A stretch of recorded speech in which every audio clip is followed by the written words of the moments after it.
everybody? I'm back again, talking HD, and I'm here with a bit of a different type of video. And if you're kind of taken aback by me doing mirror motions, it's because my camera flips. So what I'm doing isn't exactly translating.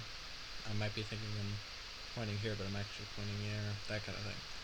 But I wanted to do a video of recommendations or on movies that I feel, in pretty much the action or thriller categories or genres that I feel are underrated or that I would want people to watch and that I think are worthy of being watched. But yeah, I have about 30 movies here with me, and I guess I'll just go alphabetically. This is one of the action ones. It is called Accident Man. I fucking adore this movie. Scott Adkins is awesome. You got Ray Stevenson, Michael J. White, Ashley Greene, Ray Park, Ashley Johnson. But yeah, like awesome action. Pretty good acting, to be honest. Very funny. Very dark comedy. If you like this, try checking out Jesse B. Johnson's other films like Avengement or The Mercenary, or yeah, just awesome action director. Looking forward to what he makes in the future. Next, we've got an action comedy, another one, American Ultra, with Jesse Eisenberg and Kristen Stewart. I'm not big on either actor. I think they did good in this movie. I think it's Kristen Stewart's best work. But yeah, pretty fun action, funny.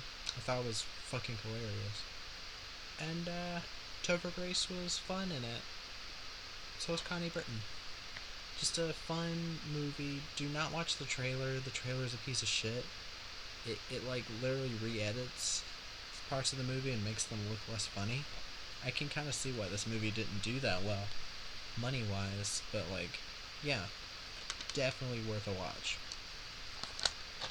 This one here is one that I think a bunch of bullshit basically ended up with it not doing well, and that is Anna, the Luc Besson film, Sasha Lose, Luke Evans, Cillian Murphy, Helen Mirren. Very fun action, thriller, drama. It's not Luc Besson's best. The plot is a bit convoluted at times. If you can't follow nonlinear editing, this might annoy you, but I liked how it unveiled the events, and I just all around enjoyed it. The action is fantastic. Like, Sasha Lewis really went into it, and I think this is a pretty great acting and action debut for her. I could see her going far. But the reason this film didn't do well is mainly because advertising got pulled because there were some bullshit looks into allegations of sexual harassment of the director Luc Besson, who directed my favorite film, Leon the Professional. But yeah, I just it sucks that not a lot of people saw this movie because of that. But yeah, definitely pick it up or rent it or something. I don't think action fans would be disappointed. It's not boring at all. This is one people are really gonna shit on me for because of the director. Assault on Wall Street. Yes, it's directed by Uwe Boll. It is probably the one of 4 movies from Uwe Boll, 5 movies actually, but 3 of the movies are all in a trilogy: the Rampage trilogy and Postal. I think those are good movies, and I do think this is a good movie. There are some parts that I'm a bit iffy on, but I do not think it deserves the hate it gets. Dominic Purcell actually does a pretty great job in the film. It's a thriller. This family gets fucked over by the recession in 2008, or the housing crisis and all that. They get taken off health insurance, wife has cancer, and he decides to fight back. It's a morally gray thriller that I felt for him for quite a bit of it. And yeah, it's definitely worth a watch. This movie, Black Dog. Not a great Blu-ray, it's just the movie. no special features except for a trailer. But this movie, I do not understand why it has like a 9% on Rotten Tomatoes. It's rated very low. On IMDb, it's like a 5 something, but like, you got Patrick Swayze, Meatloaf, and Randy Travis. Meatloaf, if you want a movie where you get to see more of him being the crazy villain, I'd say Blacktop with Lachlan Monroe and Kristen Davis. But this one, he still gets to do a bit of that. But yeah, awesome car stunts, like, pretty awesome soundtrack, actually. And yeah, it's lightning fast pace, only 89 minutes. It's hell of a lot of fun if you're into, like, movies with a ton of car crashes. This is one not so much underrated, but I do think more people should see this film. And that is Bloodfather with Mel Gibson. He sees his daughter that he hasn't seen her forever, worried about her, and she comes back and he finds out she was with like a cartel guy, and the guy's coming back to get her back after she hurt him. And yeah, not so much action, more of a drama thriller type of thing. Don't expect a ton of explosions or anything, but there's a lot of fun to be had with this one. It's a very well made film. This is one of the reasons I support indie film. And it's the same director as the Assault on Precinct 13 remake, I think? Yeah. I haven't seen that yet, but I do like the original. But yeah, definitely worth a watch. I also like the girl in it, Erin Moriarty. This is one I'm not expecting anybody to know. The Brave, with... It's really starring Louis Mandylor, who is there. Armand Asante's the villain, but he's barely in it.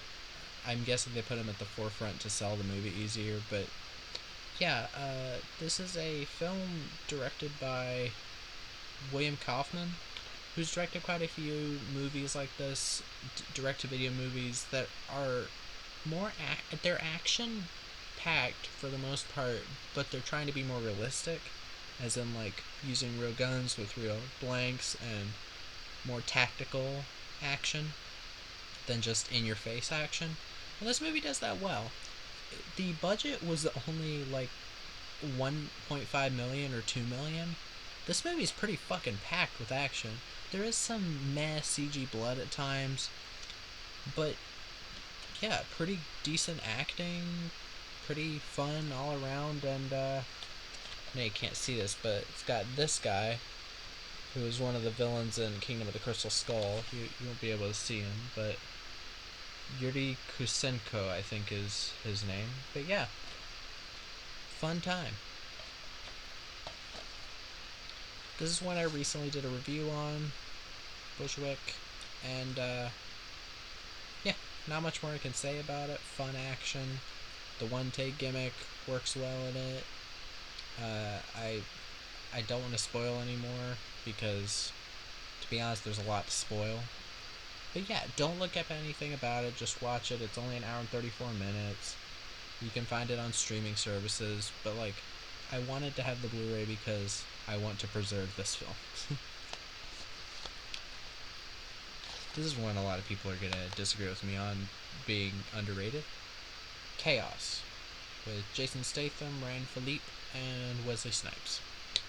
People say Ryan Phillippe is devoid of talent. I think he gets to be decent in the film. He starts out very one note, but he gets better as he goes on. He gets pretty committed in the action, that's for sure. Though this isn't an action movie, it's more of a detective thriller drama thing, and I thought it worked well. I liked the twists, and I liked how it ended, and yeah, just a decent enough. It's definitely a different type of movie for Jason Statham, but yeah, fun one. Another one that I randomly picked up at Dollar Tree and ended up fucking loving. Clean Skin, Sean Bean. British movie about terrorism, and it's a thriller. Pretty gets pretty rough at points. Pretty brutal action. I think it does what the Bourne movies were trying to do a lot better with the whole. Like, it gets a tiny bit shaky, but I think here it actually works for the intensity.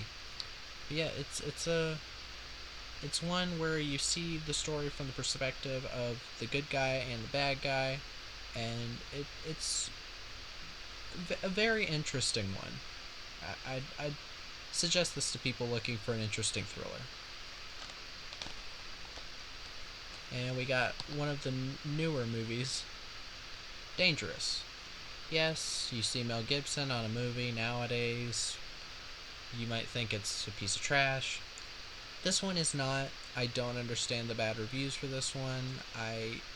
Like, some people might have written it off as being a bargain bin movie. I watched it because of the director David Hackle, who was an editor or something for the Saw series, and then he ended up being a director.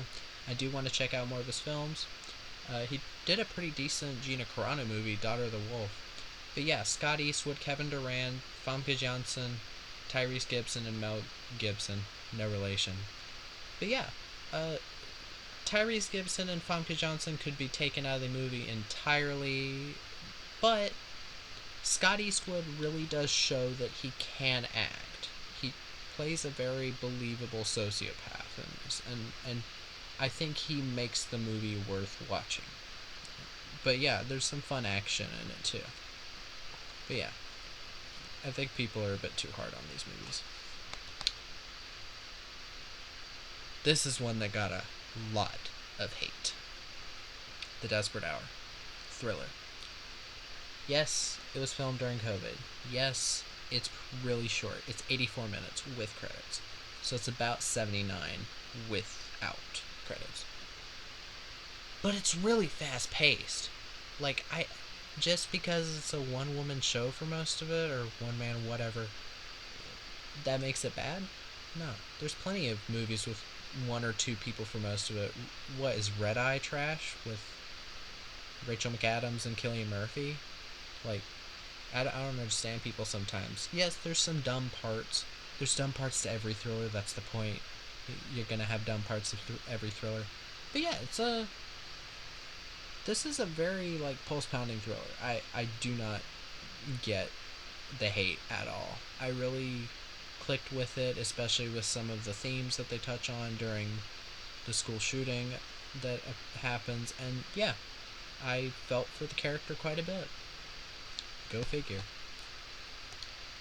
Next are two movies that are on my top 20 movies of all time list.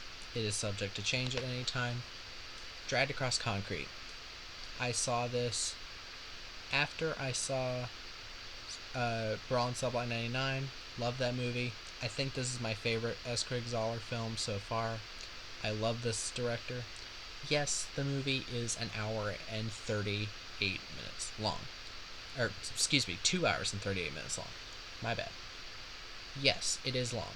It does not feel that way, though. The film is paced out very... It's not slow, but it's paced out more kind of real time. But it is not a real time movie.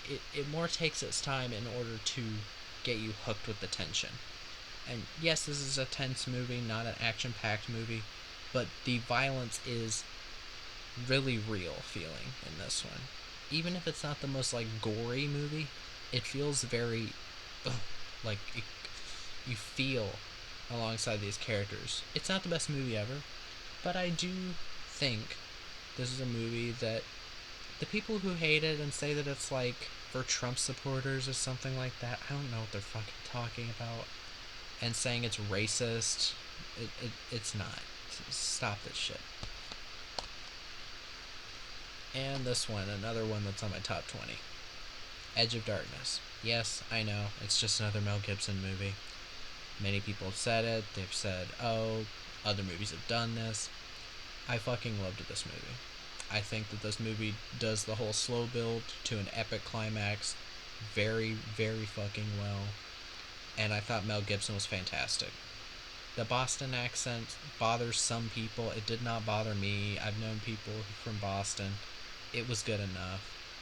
And yeah, the ending was quite a shock. I thought certain parts of it.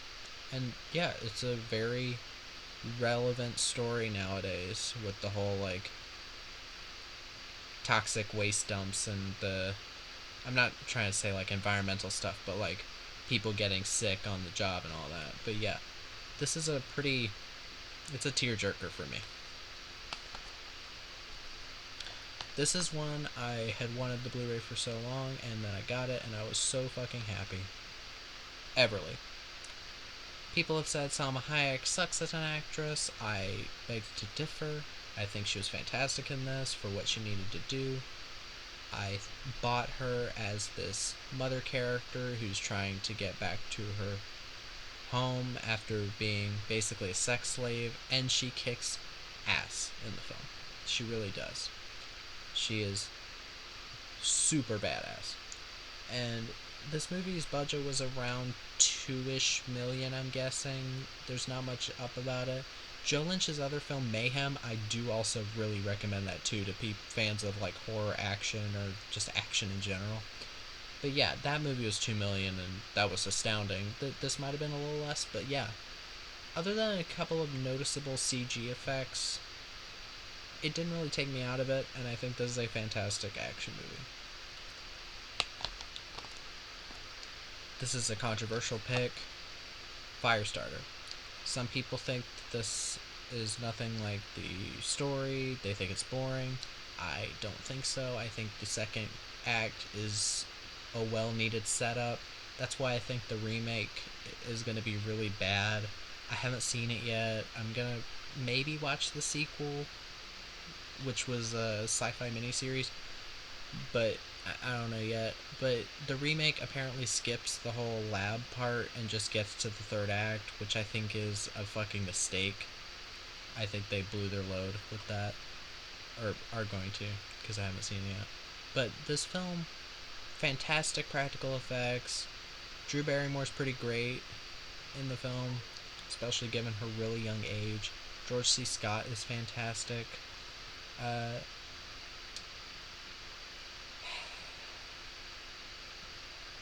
David Keith at times is a bit meh. But yeah, like, very fun, tear-jerking even at times, sci-fi, horror, action movie. This is one I'm amazed gets the reviews it does. Hardcore Henry. Why do people hate this movie? I don't fucking know. Maybe there's motion sick people, maybe critics who are motion sick shouldn't have watched the movie, but I do not think it was that shaky at all. I get sick from movies shaking the camera too much, and this didn't affect me. But yeah, awesome action. This was done on $2 million. You cannot, like, maybe it's partly because it was filmed in Russia and made in Russia, but like, no one can tell me that just because you have a low budget means the movie's gonna look cheap or be bad. Like, that's a bullshit argument. But yeah, awesome action.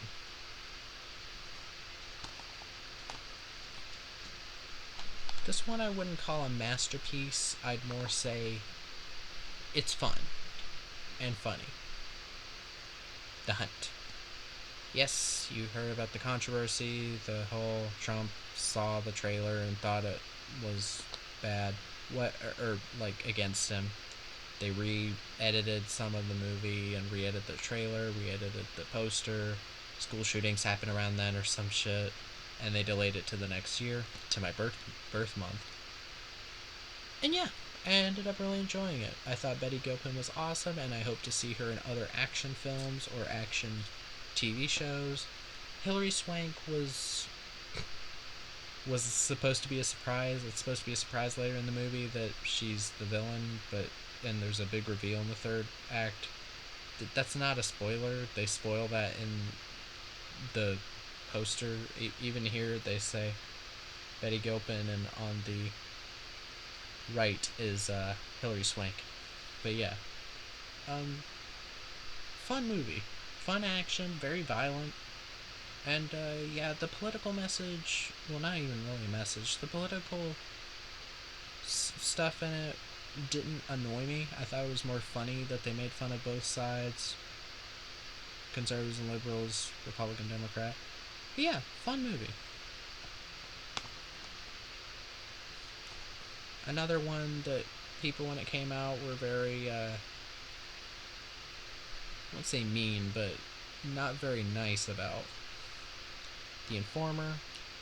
I don't really understand a lot of the hate against Joel Kinnaman. I do think it's weird the way the cast is written out, because it says Rosamund Pike is the star. She's in it quite a bit, but she's not the main star. Joel Kinnaman is, and Joel Kinnaman gets second build. But yeah, he's decent enough in the film, and it's kind of a prison film, kind of a spy thriller, and I definitely thought it was a very interesting watch. If you're into like airport novel kind of stories, I think you'll get a kick out of this one.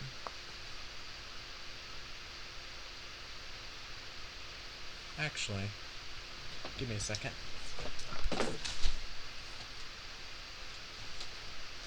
One I should have gotten before, but I almost forgot about this one. American Assassin, Dylan O'Brien. I think Dylan O'Brien did a great job in the film, so did Michael Keaton, pretty much everybody did. And I think this shows that, yes, some young adult actors can go from being in young adult trash like the Maze Runner movies into being in pretty decent, no, I'd say above decent, pretty good action thrillers. Pretty violent action, very grounded for the most part. The ending is a bit weird, but I still thought it was fun.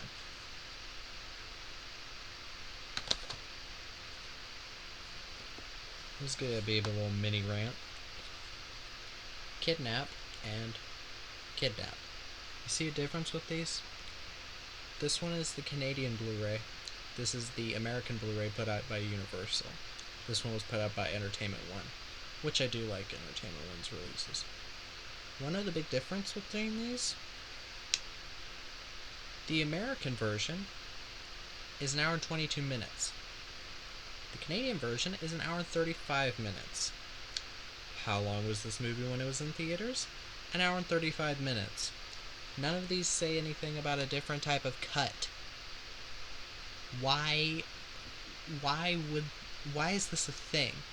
And also, if you buy the American one in stores, I bought mine used. It has a slipcover that covers the time. They don't write the amount of minutes on these slipcovers. Even the Canadian one doesn't. So I had to specifically get the Canadian one because I wanted the full fucking movie. I'm not gonna rant too much, but like, it just pisses me off that happened. Kidnap, pretty fun, Halle Berry thriller. I liked that it was grounded, and people really fucking hated this movie. Critics, at least critics, hated this movie, and they destroyed it with their reviews, and I'm just so flabbergasted about why. Yes, it's simple. Yes, it's been done before. But I liked that they went with a more realistic approach. Halle Berry plays a mother very well, and I just don't understand the whole hate for this movie. But yeah, get the Canadian Blu-ray. The edited down version makes the movie almost unwatchable. This is one, I kind of hope to see the extended cut someday. I wonder what it changes. But yeah, Night and Day with Tom Cruise and Cameron Diaz. Some people may have problems with Tom Cruise or Cameron Diaz, but I thought they were fun in the film. Tom Cruise seems to be playing kind of a parody of himself in this, and I thought that was a lot of fun. The action's fun, very creative. There's a car chase through like the running of the bulls in Italy or wherever. Yeah, it's fun movie, fun comedy, and yeah, it's one of those like couples can watch together and both will feel satisfied. Bit of an odd one, but cute. I wanted this Blu-ray for a while. John Wayne, one of his last movies. This was before Brannigan, and then after Brannigan a bit, The Shootist, which I don't have a Blu-ray for The Shootist. I have it on DVD. I wish there was a Blu-ray. But McHugh, fun thriller crime movie. One of the best car chases I've ever seen in a film. The people who say Bullet with Steve McQueen has one of the best car chases, I thought that car chase was lousy. Especially at the ending where the camera just goes nuts and then there's like a stock explosion. I don't understand why people love that car chase. There's so much better like this one where there's a car chase through the beach. Going through this movie is worth it to see that, but I just love John Wayne's relationships with characters like Diana Muldaur's character and Colleen Durst's character. It's and it's just a great crime story. It goes into places you wouldn't think it would, and never found it boring one bit.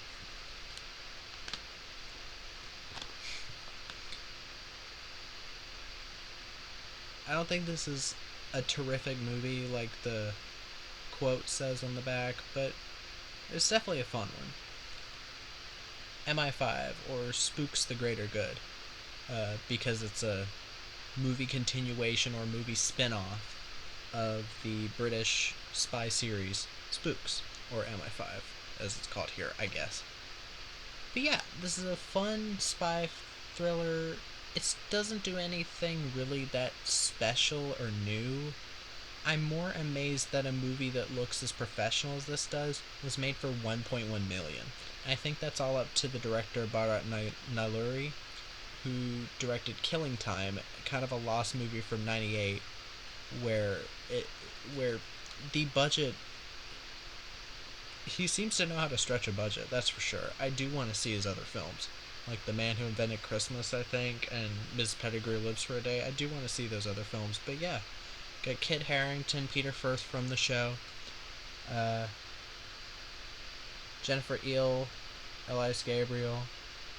Yeah, pretty good actors, decent action, and a pretty decent explosion at one point. I don't want to give away what happens, but yeah, definitely a fun spy thriller, and I do recommend it to fans of thrillers and spy thrillers alike. This is a 100% underrated movie. No Escape. Owen Wilson, Lake Bell, Pierce Brosnan. Very edge of your seat movie. Never lets up. From about 20 minutes into the end, this movie does not let up. It has maybe small parts. This is one of those movies that I think the not letting up and the small parts definitely benefit it. Gets decently violent at times, but yeah, it's more of a thriller. But yeah, pretty great acting performances. I think this is one of Owen Wilson's best performances. And yeah, Pierce Brosnan was a lot of fun. Yeah, I think this is still on Netflix, and so is The Brave. But yeah, I think this is definitely worth a watch.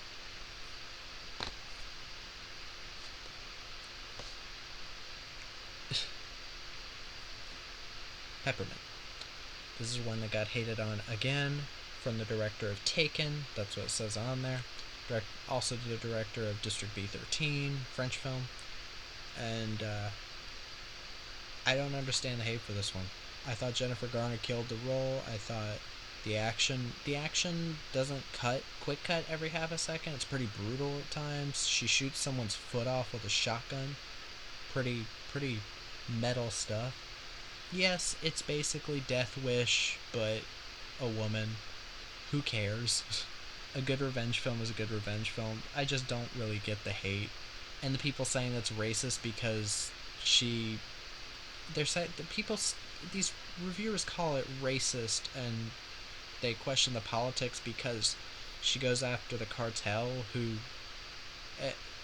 who did kill her husband and daughter, but they don't realize that the cartel is mostly made up of Mexican people. It's kind of common knowledge. But yeah, other than that, like, it's a fun action thriller, and Jennifer Garner was legitimately tough in it, I thought.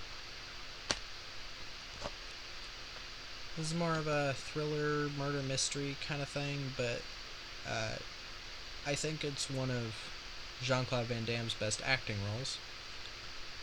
Replicant. This is a pretty good Blu-ray.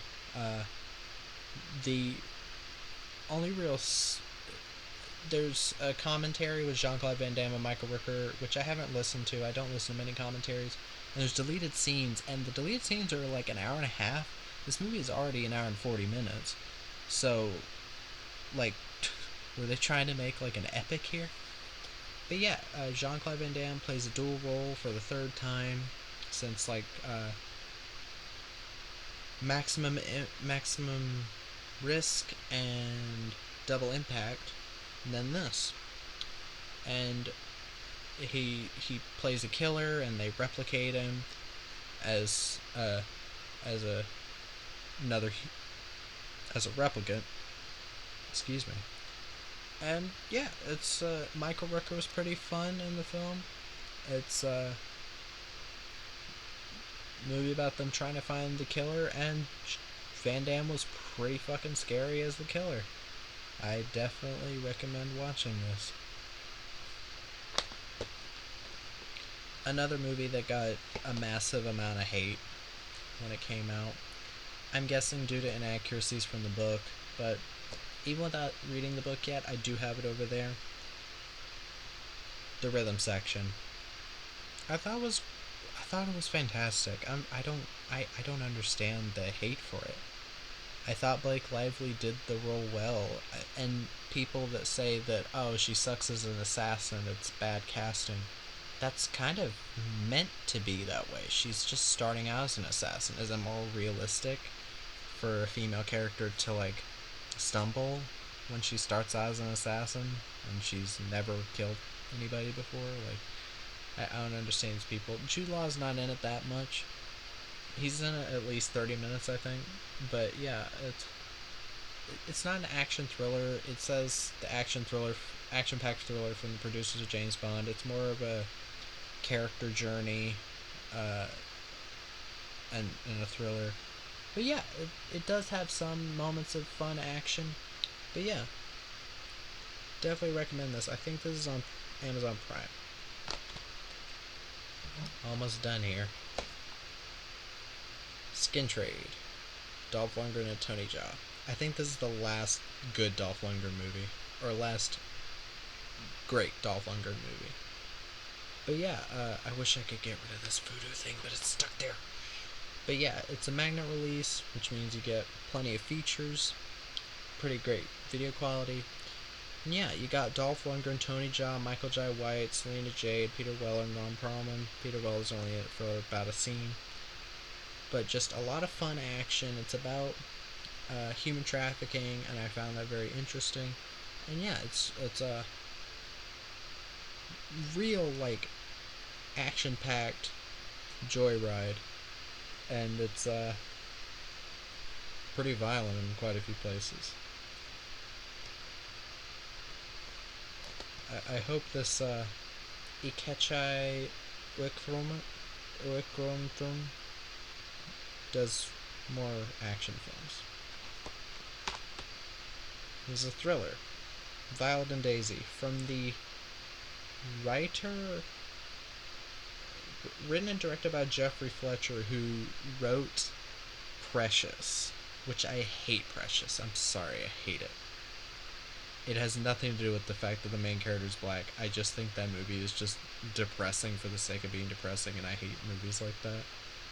This is an awesome movie, though. It's a black comedy thriller. These two young female assassins have been friends for forever. They have to do this job, and it's this guy who basically just doesn't care if they kill him or not, and they basically go into his head and makes it harder and harder for them to kill him. And yeah, It's definitely a tearjerker around the end for me, and I thought Saoirse Ronan and Alexis Bledel did pretty great, and I bought them as these young assassins. James Gandolfini was fantastic, and I think this is one of his last films. But yeah, it's Danny Trejo's not in it that much. But yeah, great movie. Gets underlooked all the time. And this is the last one. This is an unofficial Blu-ray. There is an official one now on Amazon. Tom Clancy's Without Remorse. People hated this one. Apparently, it's not 100% like the book. I thought it was a pretty alright revenge story. Pretty awesome action. Michael B. Jordan, I've never seen him in that much, but I thought he did pretty well for what he was given to do. I also liked Guy Pearce in the film. But yeah, it's pretty well paced. It's an hour and 50 minutes. That might seem long for this kind of movie, but yeah, it works pretty well, and I can't wait to see what they do for a sequel, because I'm guessing if they did a sequel, it would be Rainbow Six. But yeah, that's about it for recommendations, but I hope everyone enjoyed this. I know it's a bit of a longer video than usual. I'm too lazy to edit, and definitely too lazy to wait for it to finish editing. But yeah, or rendering. But yeah, I hope everyone has a nice day or nice night, and hope y'all will put in the comments what y'all thought of these movies once you see them, if you do.